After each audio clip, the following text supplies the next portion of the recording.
Hey, what's up? Welcome to Going Dutch, Dating for Dummies. I'm here to help, okay? I'm here to help. Dating for Dummies. I'm going to help people from all over the different spectrums of life, you know? The young, the old, the poor, the rich, the alpha males. Alpha males, I'm going to help you out today, okay? I'm going to give you guys a hand. You guys need it. You alpha red pill guys. I'm going to help you out. All right, I'm gonna give you the red pill. I'm gonna blow your mind today, or I'm not. It really doesn't matter. I'm not here to blow minds. I'm here to make fun of dating and help who I can. We got a good show. First of all, I had one idea that I wanted to do. One of the ideas I wanted to do, and somebody messaged me because I posted. What are some dumb date ideas? We're also going to talk about the epidemic that is male loneliness, and I can speak on that because I'm a man and I'm alone right now. Save for Frank over here sitting on the couch, but he's napping clearly. Got both the beanie and the crown on his head, and we're also going to go over red flags that you find quite attractive in men or women. This is, I found these both articles on Reddit, and we got a message in. Oh fuck! Did I forget to send that to myself?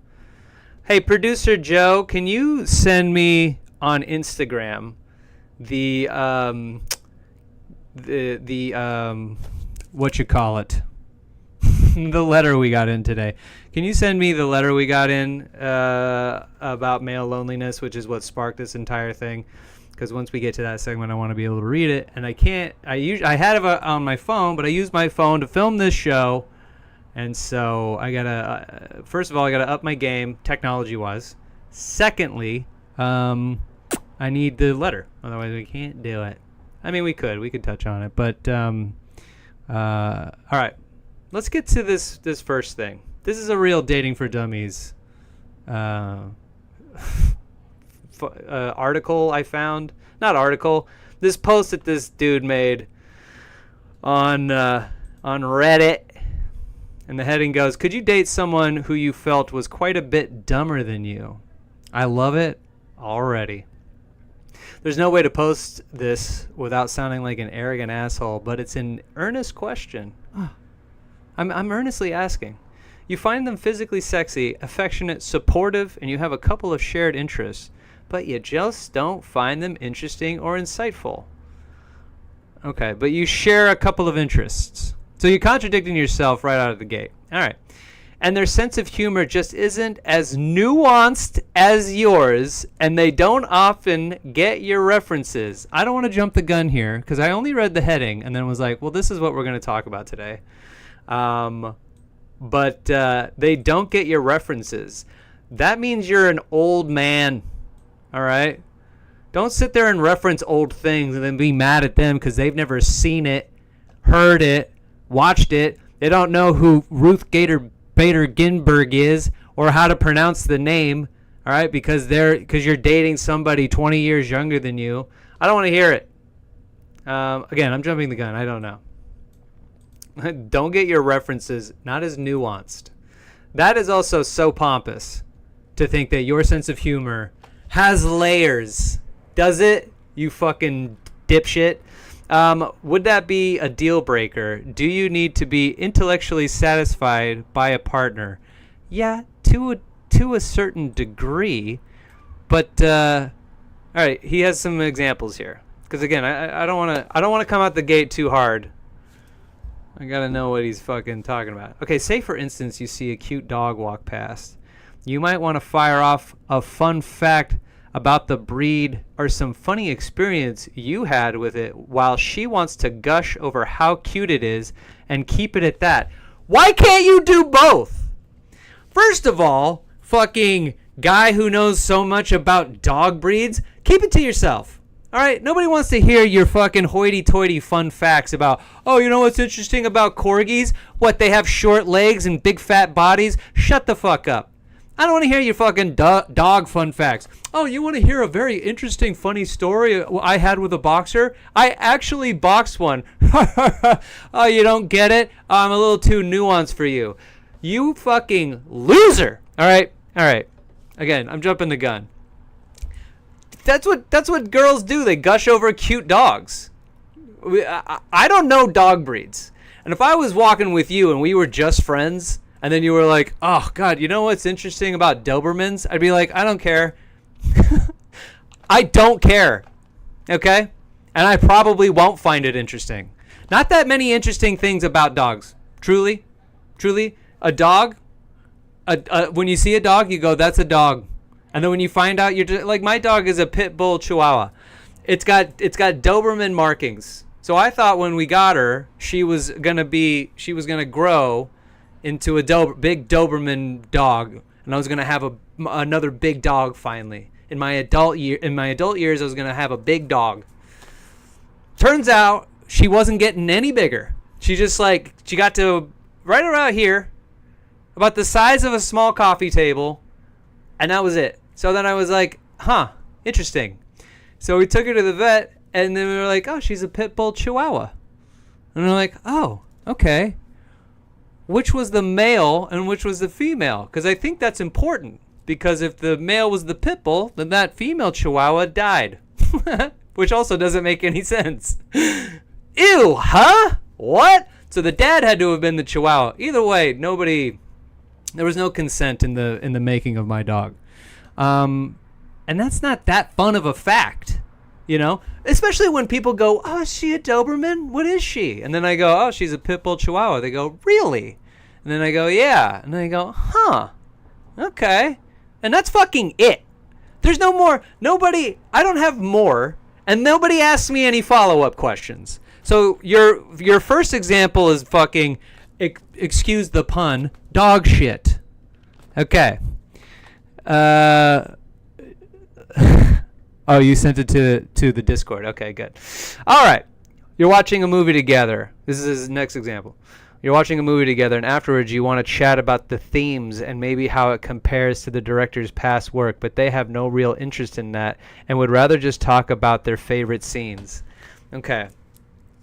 As a guy who grew up watching Pulp Fiction and The Thing and fucking, God, I don't even know, most of Tarantino's work and Paul Thomas Anderson and okay, in the 90s, when it was cool, when it was hip to fucking know shit about movies and other movie nerds who became famous for being movie nerds, then turned directors making movies. Yeah, I know the pain of being like, I want to talk about the inner workings or the double meanings of this scene and this piece of dialogue. Oh, and the color palette for how this scene was laid out and what the ending actually means. Yada yada.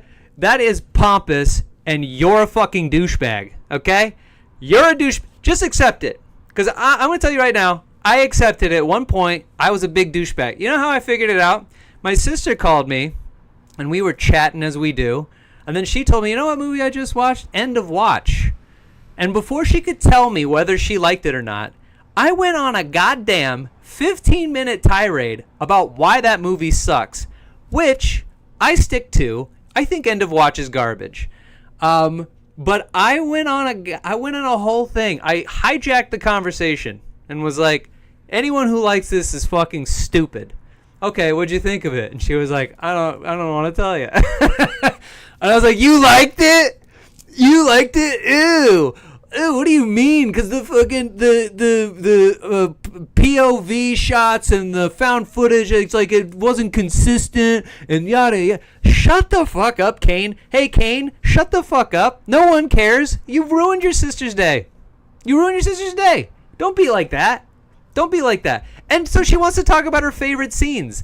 Then do your fucking dumb boy shit and then interject some fun facts about the thing and see if it catches her interests.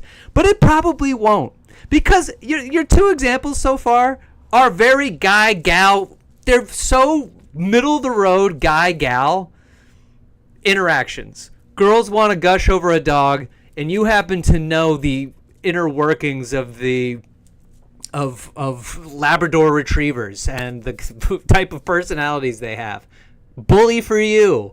You want to talk about the nuances of movie scenes and how it compares to the director's work? Just fucking do it. She doesn't give a shit. You're a fucking nerd, okay? So just do it, because the same shit that she wants to talk about that you don't care about, let's remember this part, okay? Remember when you were sitting here going like, oh, you know, when Quentin, he originally wanted Will Smith for Django, she's going to sit here and her eyes will glaze over. Because it's not, nobody gives a fuck. Will Smith's not in the movie, so it's unimportant. It doesn't matter, okay? She doesn't care, and neither does anybody else. Truly, no one but fucking you care about this.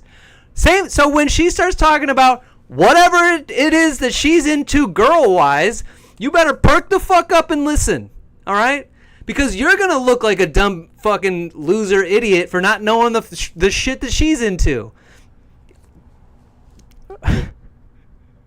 Okay, next example.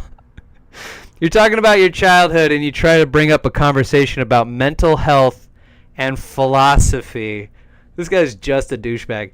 And they are either unable or unwilling to participate in it. So you have to go back to surface level chat about funny moments from your childhood or pivot to another lighter topic. You don't have to do those things. You can unveil things about you and your philosophies, but the concept of holding someone hostage so you can sit and spout off shit you heard from philosophers, which is not your own thoughts, by the way. When you sit there and talk about other people's philosophies that feel good, just do it. Just do it. If she has nothing to add, she has nothing to add. Doesn't mean she's not interested. You don't know she's not interested. Maybe later what you say goes into her head, and then she can maybe walk it back and be like, oh, you know, I thought about that thing you said. I had nothing to say before when we were originally talking about it, but it was interesting what you spoke about. You don't have to pivot if you don't want to. You want to talk about the heavy shit? Talk about the heavy shit. All right? You want to have a couple Alan Watts quotes in your hip pocket so you can fire them off? Have them. Do it. Who cares? But she doesn't have to participate. That doesn't make her stupid. Oh, hello, Crystal Irby. I'm talking about... I found this article about this dude. It says, ask men over 30. Could you date someone who you felt was quite a bit dumber than you? And all of his examples make me feel like he's a pseudo-intellectual douchebag who holds women hostage by trying to show them how smart he is. All right. Would this eventually breed frustration and resentment after a while, or is it not so important for you? I'm sure it breeds resentment in her. I'm sure she has a lot of resentment for your fucking long diatribes you want to go in and on about how smart you are. A few of my friends believe you don't need to have deep conversations with a partner. That's what friends are for. Whilst others say that they couldn't be with someone who they perceived as being even a bit dumb. I mean, dumb, I feel, is relative. Dumb is a relative concept for people. It's like, I'm dumb. I say dumb things. I do dumb things. There's things I don't understand. I like to think to a certain, subset of people that I am moderately intelligent and they enjoy me, right? As for what I bring to the table. But there are people who don't enjoy me and find me very dumb. And as a result, don't like me. But that I don't think I'm the type of dumb you think I am. And I don't think the girls you're dating are the type of dumb you think they are. I think you think you're smarter than the women you date. And ipso facto, you have to then turn to your friends and be like, well, what do I do here? It's like, why don't you fucking ask her a bunch of questions about herself? Get to know her. Why does it always have to be about what you find interesting? Learn about her and what makes her smart. Not everybody's just dumb.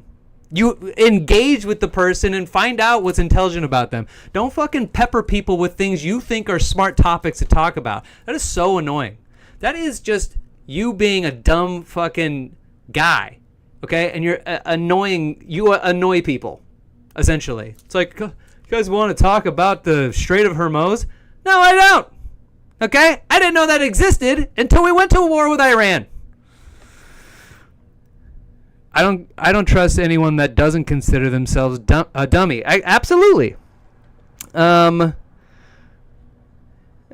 I'm definitely in the latter group. I struggle to even enjoy conversations with people who aren't on my wavelength. That's everyone of humor and who are unable or unwilling to engage in deeper conversations. Boo. Hate you and your deep conversations. I hate it and I hate you. I can do light banter for a while and enjoy it, but it's all someone can do or ever wants to do. I get bored pretty quickly. I hate anyone that's like, oh, I don't do small talk. I don't do small talk. Small talk is there for a reason. Small talk is a tool that people use to burrow into a person's personality to figure out who they are, and then see how much wider and deeper the conversation can get. But forcing people to have deep conversations on the fly is selfish. Because I don't know you, or I'm getting to know you. You constantly forcing me into a deep conversation is nauseating. That kind of person pisses me off. I dated a dude like that, and it lasted less than a week. He didn't even let me speak about stuff that I found interesting. Dude only ever wanted me to speak about what he wanted, of course, and that's what I get from this guy. And look, I've been that guy. In my 20s, I was... A 20-year-old man is the most selfish and self-absorbed person you'll ever meet. They only care about the things they care about. They think they're the smartest and most gifted person on the planet. They walk the earth thinking that people need and want their advice, so they just throw it on them. They walk around to different sections of people to discuss, to get into the weeds of what deep conversations they think they need to be having. But you're just a douchebag. 20 to 30-year-old men have an intense amount of growing that they need to do. That a dummy like this guy is a dummy. The girl you were dating was dating the dummy. Because you have growth you're not even fucking aware of. You're not aware of other people's needs, wants, and interests. Specifically their interests. Because you don't know what the idea that you don't see that engaging her in her likes and dislikes opens up the conversation to be that kind of deep philosophical talk you want to have. But you're so fucking interested in yourself that you're like, well, obviously these are good, interesting, and smart things to talk about. Yuck. It's not. Get over yourself. You fucking suck. Let me see. Nothing you said, these are comments. Nothing you said relates to intelligence at all, though. I know plenty of very stupid people in my life who are more than capable of all those things. Yeah, exactly. Yeah, seeing a dog and wanting to remark on its cuteness rather than be given factoids about the breed has nothing to do with intelligence. It's interesting that OP uses things like that to decide they are more intelligent than someone else, though. Yeah, truly. All of your examples, guy who wrote this on Reddit, are they're surface level things anyway. the breeds of dogs, factoids about them, the inner workings of a director's mindset for their body of work, talking about your childhood and then realizing that you're bumming everybody out because your mom said no to you and you didn't get to go to the zoo that time, and that's when everyone got to pet the polar bear because the polar bear got tranked and then it fell into the water, so they had to pull it out before it drowned, and then they were like, everyone could pet the polar bear and you didn't get to do it, and that's where you decided, like, I'm gonna learn all the facts about animals, and that's why I am the way I am now. And you don't want to tell that story because everyone's like, ugh, that's really just sad. You're bumming me out. And it's like, okay, well, I had a good time once. If you're so embarrassed about your fucking childhood stories, that's on you. All right? You push through. Push through and talk about your pain if you want to. All right? Get through it. And then if she has nothing to say about your pain, if she's just like, oh, okay, then she's kind of an asshole. If she doesn't, like, try to comfort you, say, like, oh, I'm sorry that happened to you, you know, and do, like, girlfriend things, then you're dating a fucking douchebag as well. But if she's, like, sitting there being like, okay, and can't relate to your stories, that's not her fault. All right. Egocentrism is a virus. It is. It very much is. It takes a lot of humbling to get to a point for a lot of men. And here's the thing, like, I'm almost 40. And so, like, I was talking about this with a friend of mine. I think it behooves men of my age to talk to the younger generation of men to slow the fuck down, chill out, and not everything is as dire or as important as you think that it is, and give other people room to breathe, to say their thing. And you want to find someone you have mutual interests in, even things that you don't think you would have an interest in. I never liked any reality TV until my girl showed me Below Deck. And now I love the drama. I'm huge on the drama. Things I used to roll my eyes at. I'm obsessed with. I wish I would have changed my career trajectory to be a fucking bosun on a yacht for rich people, because it looks like a blast, and I would love to have been involved in the drama. And you see a lot of those guys, a lot of, like, good-looking, strapping young men who have to go and, like, pull the boat in and, you know, make sure people don't die when they're using all the toys and stuff. It's like, and then you see those guys interact with women, and they're like this fucking douchebag here. They think they're so sick that they can't understand. It's like, this beautiful woman is trying to explain to you who she is, and nothing's getting in because you got this helmet of me wrapped around your fucking dumb dome. Take that fucking helmet off and then be vulnerable with this person. Listen. Don't talk so much.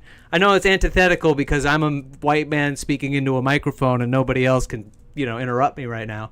But hey, you other guy listening and or watching this, shh, and then listen. All right. My zoo story. I don't know. I was kind of freeballing it there with that zoo story. I could tell the zoo story from the Absolute Batman comic where there was a mass shooting and Bruce Wayne's dad got killed. But I don't want to bum anybody out.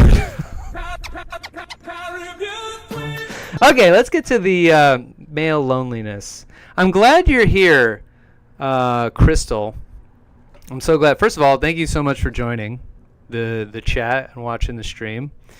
And Below Deck rules. We're going to talk about male loneliness. I would like to get your insight on female loneliness. There's this epidemic happening, and we got a message from a subscriber. And it says here, Hi, Kane. How do I make friends in real life? As an adult, I'm 25 years old, and I feel like I've never had an actual friend. I had a lot of online friends, but never really had someone that wanted to hang out with me in person. Any suggestions on what to do? I kind of, first of all, the vagueness of that, I would like to know a little bit more. But I do understand that concept of being sort of plugged in, being plugged in, and then having your interactions online, and then sort of having like being stunted when you go out and try to like meet people, and so you shy away. Crystal says, honestly, it's not even just gendered loneliness. Everyone within Gen Z and a bit of Gen Y experience loneliness. It's intersex. Yeah, I mean, I do believe that there is loneliness across the board. Male loneliness, female loneliness. I think that all of us have a bit of it. Social standards and the way people interact with one another has changed a lot in the last 7 years. Yeah, especially pandemic kind of put us inside, and now we don't know how to be outside. I think loneliness comes with self-induced isolation, because of whatever your hardship you're going through. Like I moved around a lot when I was a kid. My dad was always kind of like bouncing around wherever it was cheapest, because we didn't have a lot of money, and so I moved different apartments, different schools, and I had like a bunch of my friends. I remember going into kindergarten, and you're new there, and then you kind of like start to form some friendships, and then next thing you know, it's like, we gotta go. And then you go to the next school, and it's like, okay, you're meeting you meet people, and it's like, I'm gonna go now. I have to go live with my mom. My parents are divorced, so I went and lived with my mom. Now I got this whole new school district and this whole different part of town, really far away from my friends. So it's like, okay, no such thing as cell phones for me. Internet is in its infancy, so there is no logging in until high school when AOL came out. But this is like way before that. So now I'm in a new school, having to meet friends. I made some friends, good chunk of them had a best friend, and my best friend didn't treat me very, very well, and I had so much low self-esteem that he was like my biggest bully. My best friend, he was my biggest bully, and then he would get the other guys that we were friends with to bully me. I was the kid that everybody picked on in my friend group, so I hated my friend group, but it was like the only friends I had. And so then I was like, all right, I'm gonna move back with my dad, and he's living in a whole new area of the state of Washington. Now I have to, and by the time I moved again, got to this new school district, I had like sworn off making friends, and like I was like, I have no interest in meeting people at all, and it took a really long time for me to like open back up to want to be friends with people. And then I made some like really great friends. My friend Gia, who she's like, we found an interest because I was like, I want to be a performer. There's a school play. She's like, I want to be a performer. I want to do acting. These are my favorite kind of movies and TV shows, and we bonded over that. And then this is my favorite kind of music. And like next thing you know, we're like auditioning for Romeo and Juliet together, and like she's my best friend and whatever. And then and then you just keep growing. The thing I realized too is like, and once I got into comedy too, when I got into comedy, I would like make friends at high school ended, and it was like, okay, now I'm kind of on my own again. It's like you're kind of like back to square one. How do you meet people? You get a job. So then I got this job. I'm starting to meet people. And then I meet this guy. Me and him become fast friends, and he's like, we start talking about our favorite comedians, and he's like, we should do stand-up. Then you get into the stand-up area, and everyone's kind of cagey. But the thing I liked about stand-up is because I've spent so much time trying to make a friend and then lose a friend and then make a friend and lose a friend, that comedy was kind of it was nice for me, because comedians, we're friends. We have this common interest, but it's a lone wolf kind of business. And so when I get to see people I really like, it's because we decided to go to the same club that night. We happen to be booked on the same show, and it's going to be a good time. And so getting into stand-up, got me to meet all kinds of people. And it was like, if I don't meet anybody, whatever, I'm working on a craft.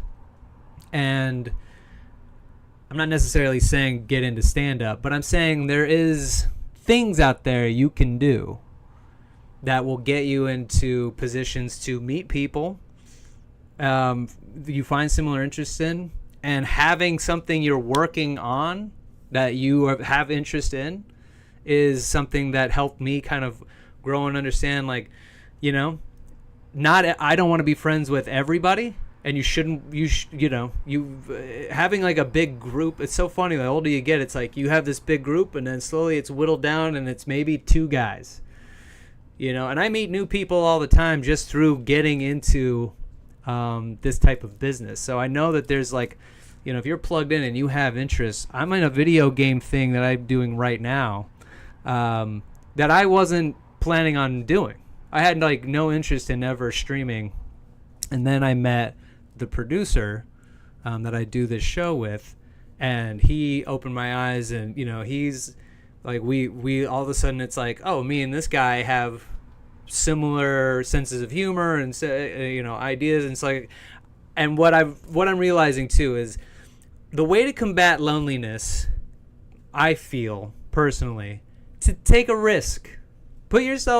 Take a risk. And I've moved to New York, LA, from out of Seattle, my comfort zone. I've been all over the country to like perform, obviously, but I've always put myself in and like I went to New York. I tried to meet people. There were some people I knew out there. I just didn't like the city. I felt really lonely there, and I was in a relationship, and I wasn't thriving in that relationship, and so that relationship had to end because I felt lonely in the relationship. There's sometimes you can have a relationship and feel lonely in it. But taking a risk, whatever the thing is you're dying to go be a part of. So like if you're plugged in, you're a video game guy or whatever it is, and you want to do the outside thing, join a volleyball team. And you're probably going to be bad. So what? I'm bad at games. I play online. I get the shit kicked out of me, and people make fun of me constantly. It's still a blast. I've met a lot of new people through doing this thing, and they're great people. Every time we do a LAN party, I meet new, cool, interesting people who then invite me to things I had no interest in. My good friend Connor that also streams on this channel, he's into Bino. The soccer finger game where you flick a ball and you try to make it in the net, and there's 6 rods on either side that are keeping you from getting the ball in the goal, and so you have to be very interesting. Connor opened me and my friend Short Jake and all these other people to Bino, and so now it's like part of our thing. When I was in Utah doing some shows out there, I was hanging with Jake. He's like, "You want a Bino?" We were supposed to do like a bunch of different things out in the world. We were supposed to go into Utah and like do stuff, and we just kept playing fucking Bino until shows started. And then you get to the show and you have the audience there. Again, I know I'm speaking a lot on comedy, but I'm saying do the opposite. Find the opposite thing, or the thing that you've been interested in that is the opposite of what it is you typically do, and then take a risk. Get out there and introduce yourself. That is how I've met anyone I've ever been friends with. Have like had great, really like burning bright friendships with, and then, you know, sometimes they end. It's hard to maintain a friendship, especially the older you get. People's lives start to fade away from each other. Doesn't mean you're not friends. It's just you're not as close as you once were. And so that's what I would say to combat that kind of loneliness, male, female, whatever. You're gonna have to put your shoes on and go talk to somebody. You're gonna look them in the eye, say, "Hey, I'm here to join this volleyball league." I don't know why that's the only thing coming to my brain. I'm here to be a setter. Put me in the middle, coach. Also, teach me how to set. You know? Or, like, especially if you're into video games, there's always kind of, like, I remember the producer was like, "Hey, there's a pinball tournament. Go to that. Go and film that." And I went and I met a bunch of people I never would have met in my life and found, like, a new love for pinball.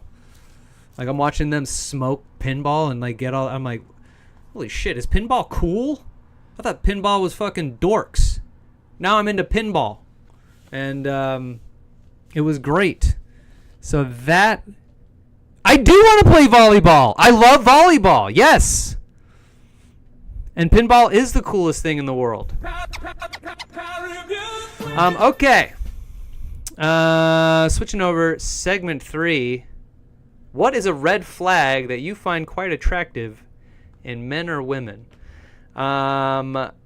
This is gonna be interesting and fun. All right.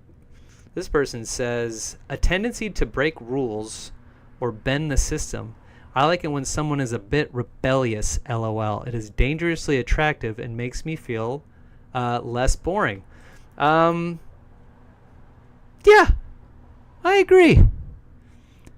Before he passed, my tech teacher owned a ton of pinball machines. He said that this is a good hobby people can bond over. Yes, that's exactly what it is. Pinball fucking...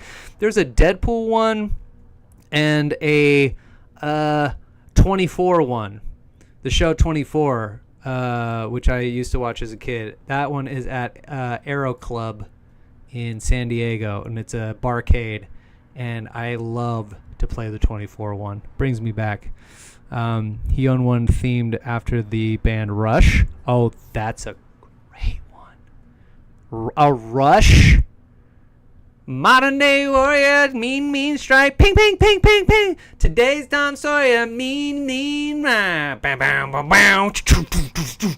Bam, bam, bam, bam. Ping, ping, ping, ping, ping. Down, down, down. Bam, bam, bam, bam. God damn, a Rush one is so sick.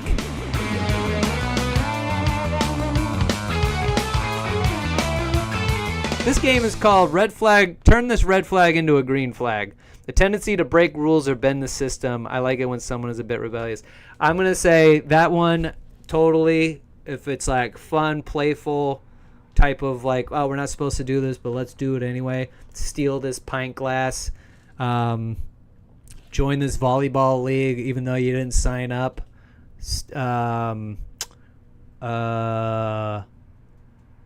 Smoke indoors. All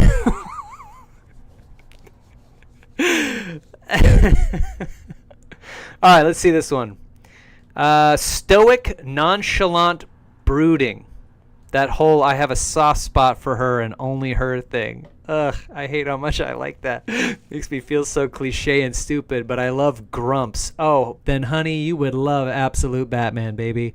Oh, Absolute Batman is so grumpy. Oh, but his relationship with Catwoman in Absolute Batman is my favorite depiction of Batman and Catwoman's relationship. They were a couple. For some unknown reason, I'm not sure yet why, but they're not a couple anymore. She left Gotham. She comes back. She's in a sick Catwoman suit, and then Batman is doing his thing. She knows that Bruce is Batman because she knows him inside and out. And then he's like mad when he sees her initially because she like beats up Alfred, which is so funny. But then he's like, she's going to be leaving soon. Very next page, you turn the page and they're fucking and you're like, oh, and then she has his back the whole way through. It's like she's down. Oh my God. I love this Batman and Catwoman relationship. Okay. Possessiveness and not caring what others think are quite attractive to me. I don't like possessiveness.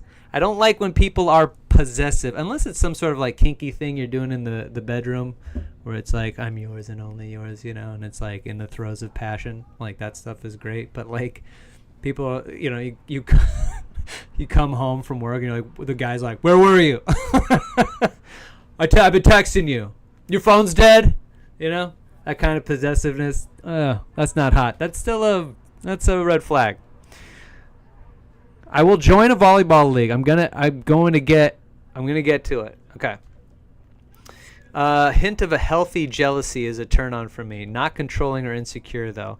Okay, I could see a little bit of jealousy kind of creeping in there. Like, I saw you talking to that guy and he made you laugh. Made me feel a little bit about myself, because being funny is like my whole thing. You know, I can see that. I don't know how much I like. I don't want to be with someone who like wants me to be jealous, because then that makes me feel like you're gonna create scenarios where you're gonna watch me become unhinged, and I don't want to do that. Red flag, still red flag. Okay.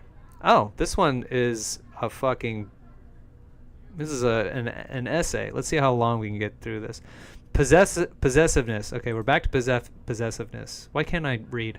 I like someone feeling that I belong to them, that I am theirs, and that I am not allowed to do certain things, that I could be put in danger, but it has to be within a space that allows me to feel sheltered, adored, and protected whilst being of a possessive nature. For example, thank God, because I need an example. All right. If I wanted to go to a party, I would look at my husband in disgust and revulsion if he responded, "You're not allowed to go to a party." Okay. And I would feel the wrath of my female ancestors rise within me. Okay. Okay, I'm with you. However, if my husband were to say, "Go, I hope you have fun," but then list of a number of rules to adhere by, such as texting him the address of the party, who is attending, if I'm made aware prior, what I'll be wearing, check-ins every 30 minutes, updates on what I'm eating/drinking, as well as a rule that other men aren't allowed to touch me/dance on me, swoon. Okay, I have a couple questions. Why is your husband not allowed to go to this party? Why are you going to parties without your husband? That seems odd to me, especially unless it's like, okay, if you're going out with your girls, if it's girls' night and you're going clubbing or whatever, I so get why your husband is not going to there. But if you're going to like some fucking house party, why can't he can't come, or he doesn't want to? In that case, that's a really odd relationship. All right, I'm going to go to this party. Huh? Like a work party? Again, why isn't he coming with you? That's so weird. And then, okay, so you're not allowed to go to parties. That's off the table. But what you're wearing, the fact that nobody can touch you, guys specifically, obviously, but then what you're eating, the address, and who's going to be there, again, dog, just go with her. What? That you like that? How is that not the same as no, you can't go to the party? And also, why is he telling you can and can't go to the party? Why is that there that caveat? Okay, all right. I'm gonna do another. I have to do another one before I read what you guys said. Bonus points if. At some point during the party, he texts me, "Come outside," and he's waiting there to pick me up. Based on a true story, by the way. Swoon. She wrote swoon. Okay. If he surprise picked you up, like, hey, I missed you, or I have some sort of kinky sex game we're going to do, I'm all for this. I'm going to come grab you early from the party. Hey, I'm outside. I'm going to rock your world. We're going to go do something fun, and then we're going to bang like animals, and then we're going to eat some ice cream and watch Invincible or Below Deck, my two new favorite shows that I'm watching. But showing up randomly at a party he wasn't already allowed to go to for some reason, after texting you a myriad of rules that you have to follow just to pull you early, and you dig that? Again, that feels the same as you can't go. But what do I know? My wife said she's going to something called Dancing Bear with her friends. Told her to have fun. Yeah, just go.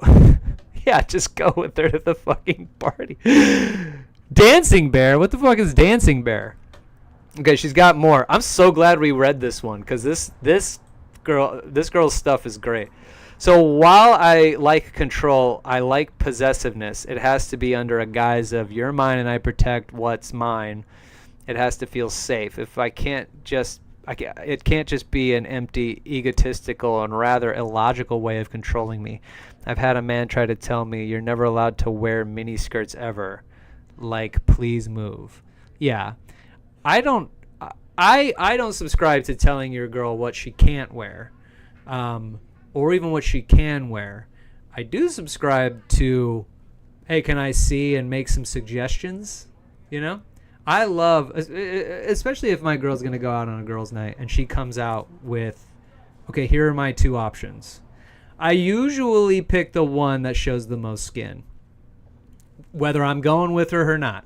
If she's going out with her friends and it's going to be like a bar crawl with her lady friends, I hope she's wearing the same sexy outfit, you know, that she would if she was with me.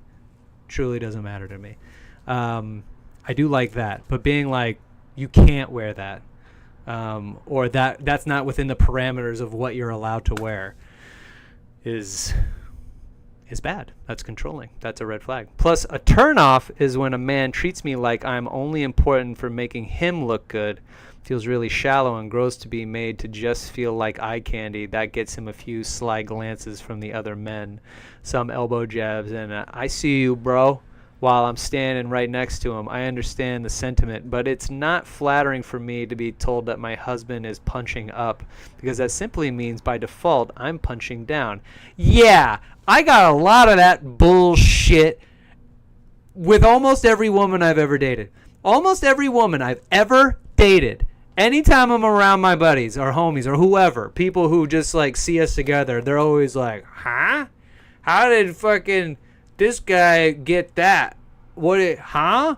Do you have cancer? Why is she dating you? Are you do you create, did you invent Twitter? And it's like, huh? I can't date a beautiful woman? I can't get a hot girl? You just assume I can't do that? And so it's a pure mystery to you how we're together in the first place. Makes me feel like dog shit, and then it's gonna make her be like, yeah, why am I dating this hunk of shit? Plus, hearing how did you bag her also implies that somehow my husband had to lure me or trick me or convince me to be with him. So congrats on simultaneously questioning my intelligence and decision-making skills while making my husband out to seem unattractive and unworthy of me. And she then says, sorry, I'm venting. No, I feel you. I feel you, sister. I hate it. I hate when people are like, brr? Huh? Fuck you. Back to my initial point. I need to feel that the purpose of my possession is rooted in safety. So another example, I was meeting a man who lived further away, and I had to take a public train ride, one that lasted an uncomfortable a few hours long. He asked me to wear something revealing to meet him in, but he didn't take into account how uncomfortable it would make me, and I was uncomfortable catching the eyes of some shady figures who got on the bus with me, who wouldn't stop turning around and staring at me. I was too afraid to sleep, which everyone else on the bus was doing. I expressed to him how I felt, and he acknowledged that he hadn't taken into account how others would respond to me in that situation, and that what he wanted overrode my safety. Things like that. Feeling protected is very important to me. Okay, yeah, so don't show cleavage on the bus. Yeah, I feel like that's common knowledge. Okay, let's do a couple more, and then we'll call this the Going Dutch episode for the millennia. I like shy guys with low self-esteem who wouldn't ask me out because they'd be terrified, or if they did, they would blush and stutter and would probably run away. I'm like that too, so we would never ask each other out. Homebodies and loners, people who prefer staying at home, don't do sports, and don't have any friends, because again, I'm like that too. Okay, so guy that wrote in earlier, you need to find another girl who also doesn't go outside. That'll help with your loneliness. You guys can do that together. How do we get you two outside to meet each other so you can go back inside? That is the quandary that we need to solve today. Oh, God. Okay. We need to start people who only want to be inside volleyball team. Who's with me? I need to see hands. Hands? Crystal? Okay. I think my girlfriend looks good in anything she wears. I never judge people's clothing. Yeah. I never judge people's clothing. Okay. Crystal's in. Crystal's in, and the people who don't go outside volleyball team. Volleyball rules. Thank you. Okay, so producer's in. So now we just need guy who wrote in, do you want to be part of the volleyball team? And then we'll find this shy girl from Reddit. And hey, next thing you know, it's the relationship that will stand the test of time. Literally no one will see the growth of it, just the two of them, as they just become part of the couch, which I'm excited for and I hope happens. Yeah, a lot of the your mind possessiveness stuff. Possessiveness, men who are protecting but not controlling. There's like a fine line you got to walk.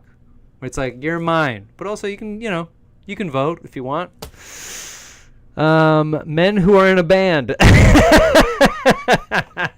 That's funny. Smokers, only cigarette smokers. I can't smoke weed due to my job and dislike the smell anyway. But cigarette smokers, yeah, that's a good one. I used to smoke, and brother, let me tell you something. There is nothing cooler than a guy who smokes, okay?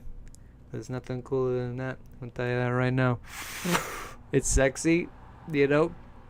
I like to get a bunch of smoke in my mouth and then, or then, answer people's questions. And then midway through whatever you're answering, you just go, and then you finish what you were saying because now you don't have the smoke in your mouth. You know how fucking cool that sounds? Ugh.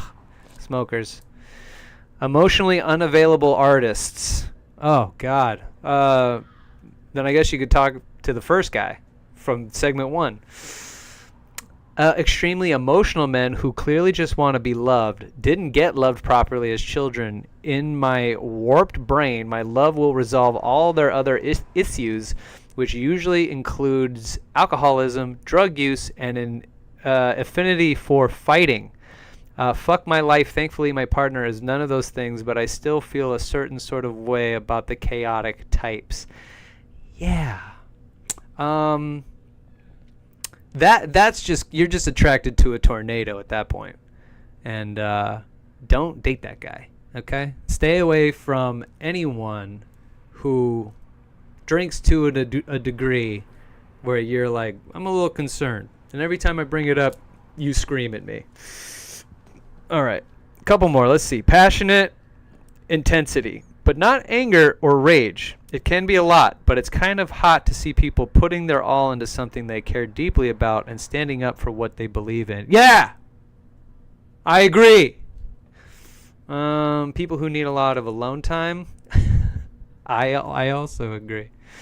Just being a bad boy in general, but I'm not looking for stability. I want excitement. Hell yeah, sister. I get it. Yeah. And then possessiveness. But not the insecure, creepy kind. Yeah. This is good. I'm going to come back to this. I think we found out people like to be someone's possession, which is red flag territory for sure. But they have their own rules. They have their own possessiveness rules that the person who wants to be the one possessing has to follow, which feels antithetical to the entire idea of being possessed. However, I do understand what you're saying. So I get it. And, there are the caveats of, like I said before, like in a sexual context, stuff like that. I like that. Smoking is sexy. Thank you, Elephant Noses. What's in the cup there, handsome? Oh, Elephant Noses. Connor, you sly dog. Hey, Connor, let me ask you a question. Oh, it's a hazy IPA from Rationale.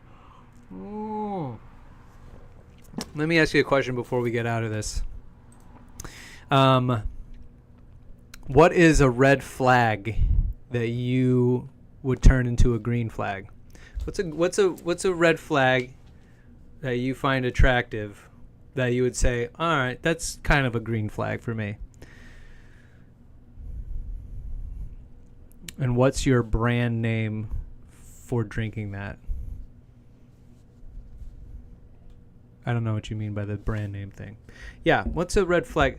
And also, Crystal, if you're still here, Crystal, what's a red flag for you that you're like, oh, that's kind of my green flag? Ration ale, very funny. I get it now. Sorry, I was in a whole other headspace, but I get your joke now. I enjoy it. It's good. You know what? I'm going to give you our joke. It's the best joke so far. Hero very often, but you are the greatest hero in American history. Okay, okay. Rough behavior is Crystal's. Can you elaborate on that one? And then Connor says, I'm going to say a gal with bangs. Is it the concept that they were going through a lot when they got the bangs? Now they have the bangs and they kind of regret the bangs? Is that the red flag kind of behavior you're talking about? I love that the producer doesn't get it. Like they're rough with you, very touchy and rough, like playfully rough, like wrestling and stuff like that. If they're not rough with malicious intent, playfully, yeah, okay. Yeah, I get it. I like to bite my girlfriend. Not hard.